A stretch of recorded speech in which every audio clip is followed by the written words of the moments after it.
Isipin mo to, ang bansang kilala sa pagiging sobrang maingat sa pagbebenta ng armas, biglang nagbukas ng pinto. At hindi lang basta pinto, kundi isang malaking oportunidad para sa mga kaalyado nito, kabilang na ang Pilipinas. Ano ang ibig sabihin nito sa future ng ating military? At bakit ito isang game changer hindi lang sa Asia kundi pati sa West Philippine Sea? Yan ang pag-uusapan natin ngayon.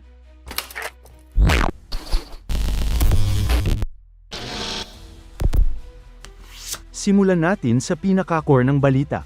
Kamakailan lang, ang Liberal Democratic Party of Japan o LDP, ang ruling party ng Japan, ay nag-aproba ng isang napakalaking pagbabago sa kanilang defense policy. Tinanggal na nila ang tinatawag na 5-category rule, isang matagal ng restriksyon na pumipigil sa Japan na mag-export ng mga defense equipment, lalo na yung may lethal capability. Para mas maintindihan, dati kasi sobrang higpit ng Japan pagdating sa arms export. Halos defensive lang talaga ang stance nila, bunga na rin ang kanilang post-World War II Constitution. Ang focus nila noon ay purely self-defense. Kaya kahit advanced ang technology nila sa missiles, ships, at aircraft, hindi nila basta-basta ito ibinibenta sa ibang bansa. Pero ngayon, nagbago na ang ihip ng hangin. At dito nagiging mas interesante ang usapan. Hindi lang simpleng policy change ito, isa itong malinaw na signal na ang Japan ay handa ng gampanan ang mas aktibong papel sa regional security. Sa loob ng maraming dekada, nakatali ang kanilang defense posture sa pagiging reactive lamang. Pero ngayon, unti-unti nilang binabago ito, hindi para maging agresibo, kundi para maging mas relevant at handa sa kasalukuyang banta. Dagdag pa rito, gusto rin ng Japan na palakasin ang sarili nitong defense industry. Sa pagbubukas ng export market, mas magkakaroon ng demand sa kanilang mga produkto, na magreresulta sa mas maraming innovation, mas mababang production cost, at mas mabilis na development ng bagong teknolohiya. Ibig sabihin, hindi lang mga kaalyado ang makikinabang, pati ang sariling military capability ng Japan ay lalakas din. Sa ilalim ng bagong policy, papayagan na ang Japan na mag-export ng mga kagamitang militar na may lethal capabilities, kasama na rito ang missiles, naval vessels, at posibleng advanced aircraft systems. Hindi na rin kailangan ng prior approval mula sa Parliament bago makapag-export, na dati ay isang malaking bottleneck sa kanilang proseso. Pero hindi ibig sabihin nito ay magiging free for all ang exports. May kondisyon pa rin. Ang mga bansang pwedeng bilhan ng Japan ay kailangang may existing defense equipment and technology transfer agreement sa kanila.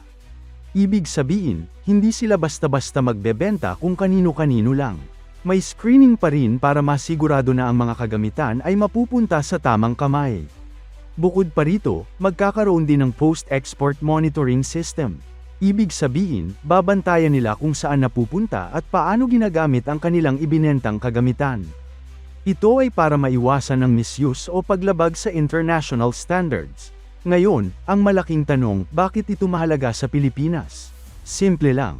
Ang Pilipinas ay isa sa mga bansang may lumalalim na defense cooperation sa Japan. Sa mga nakaraang taon, nakita natin ang pag-donate ng mga kagamitan tulad ng TC-90 surveillance aircraft na ginagamit ngayon ng Philippine Navy para sa maritime patrol. Bukod pa rito, may mga usapan din tungkol sa posibleng pag-transfer ng mas advanced na naval assets. Ngayon na mas maluwag na ang export rules ng Japan, mas lumalaki ang posibilidad na makakuha ang Pilipinas ng mas advanced na kagamitan mula sa kanila. Kung tutuusin, timing na timing ito para sa Pilipinas. Kasalukuyan nating tinatahak ang Armed Forces Modernization Program, kung saan layunin nating i-upgrade ang kakayahan ng Navy, Air Force, at Army. Ang pagpasok ng Japan bilang mas active defense supplier ay nagbibigay sa Pilipinas ng mas maraming pagpipilian, bukod sa traditional partners tulad ng US at South Korea. At kung magkakaroon ng mas malalim na kasunduan, posibleng hindi lang finished equipment ang makuha natin. Maaaring kasama rin dito ang joint development projects o kahit partial local production, isang bagay na makakatulong sa pagbuo ng sariling defense industry ng bansa sa hinaharap. Halimbawa, pagdating sa naval capability, kilala ang Japan sa paggawa ng world-class ships. Ang kanilang mga destroyers at patrol vessels ay kabilang sa pinaka-advanced sa mundo. Kung magbubukas ang oportunidad, hindi malayong makakuha ang Pilipinas ng mas modernong barko na makakatulong sa pagprotekta ng ating karagatan. Hindi lang yan. Pagdating sa missile systems, isa rin ito sa posibleng maging game changer.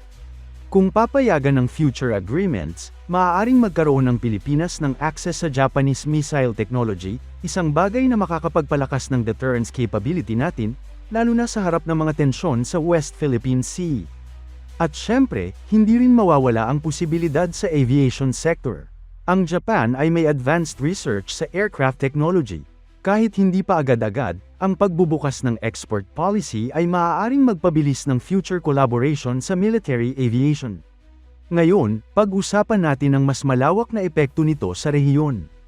Ang hakbang na ito ng Japan ay hindi lang tungkol sa negosyo o defense industry.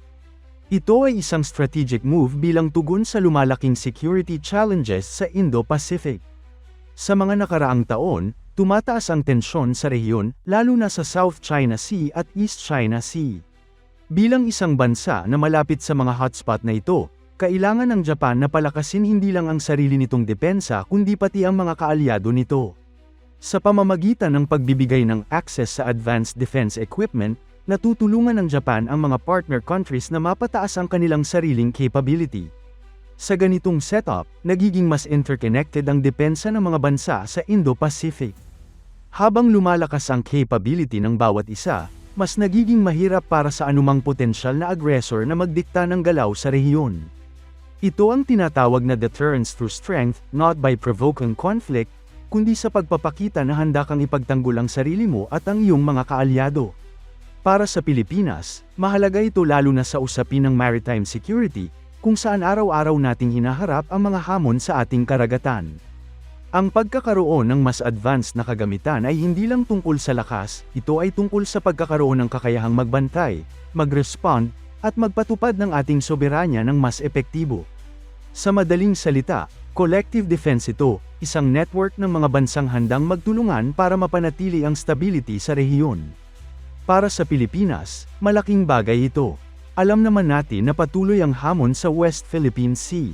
Ang pagkakaroon ng mas advanced na kagamitan, lalo na kung galing sa isang technologically advanced country tulad ng Japan, ay makakatulong hindi lang sa surveillance kundi pati sa deterrence. At tandaan, hindi lang ito tungkol sa pagbili ng equipment. Kasama rin dito ang technology transfer, training, at interoperability.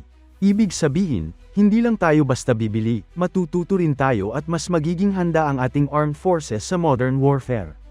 Pero syempre, hindi rin mawawala ang mga challenges. Una, ang budget. Kahit na magbukas ang oportunidad, kailangan pa rin ng sapat na pondo para makabili ng mga advanced systems. Alam natin na limitado ang defense budget ng Pilipinas, kaya kailangang maging strategic sa pagpili ng mga bibilhin. Pangalawa, ang integration. Ang pagpasok ng bagong kagamitan ay nangangailangan ng training, maintenance, at logistics support. Hindi ito basta plug and play. Kailangan ng long-term planning para masigurado na magagamit ito ng maayos. At pangatlo, ang geopolitical implications.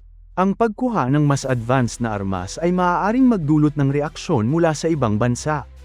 Kaya kailangan ding balansehin ang modernization efforts at diplomatic relations. Sa kabila ng mga ito, malinaw na ang hakbang ng Japan ay isang malaking oportunidad para sa Pilipinas. Kung mapapakinabangan ito ng maayos, maaari itong maging susi sa pagpapalakas ng ating defense capability, lalo na sa panahon na lalong nagiging komplikado ang security environment sa ating rehiyon. Sa huli, ang tanong ay hindi na kung may oportunidad, kundi kung paano natin ito gagamitin. Handa ba ang Pilipinas na i-level up ang kanyang military capability? Kaya ba nating i-maximize ang bagong policy na ito ng Japan? At ano ang magiging epekto nito sa balance of power sa Indo-Pacific? Isang bagay ang sigurado, nagbago na ang laro. At para sa Pilipinas, maaaring ito na ang simula ng isang bagong yugto sa ating defense modernization. Kung nagustuhan mo ang ganitong klaseng analysis, huwag kalimutang mag-subscribe para sa mas marami pang updates tungkol sa defense developments ng Pilipinas at ng ating mga kaalyado. Hanggang sa susunod.